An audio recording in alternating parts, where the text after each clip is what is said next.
Hey guys, I want to talk to you about your team and how everybody on your team should be accountable to you.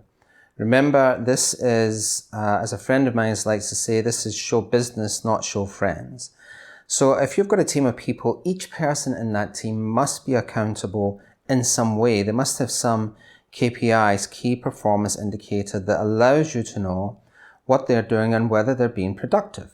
So for example, you might have somebody who you've given telephone work to do, or research. Let's say you've asked this person to look up X amount of LinkedIn contacts, something like that.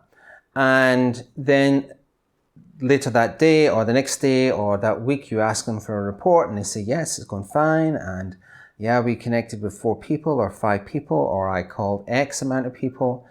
That's not really acceptable. What you need to do is to carefully monitor the progress that they're making and are they being productive with their time. So for example, you could say, well, that person reached out to or connected with 25 people. They looked up 25 potential customers on Google, and from those 25 that they looked up, they made contact with 5 people. And of the 5 people that they made contact with, they actually spoke to 2 or 3 of those people, and they made you 1 appointment, or they closed 1 deal, or some metric that is easily measurable. Then that way, whenever you ask that person to be accountable, you can say, tell me what the KPI, how you're performing with your key performance indicator. There's an expectation that you have to get me 5 appointments a week, or 10 appointments a week, or however many it is.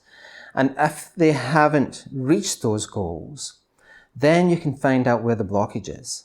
But unless you've carefully mapped out all the steps that that person is expected to do and you're measuring their success, then you've got this touchy-feely, wishy-washy thing that doesn't really make them feel comfortable, and it definitely won't make you feel comfortable when it comes time for payroll, because you've got to account for every person that's on your payroll, and they've got to be productive and moving or swimming in the same direction so that you get much better results.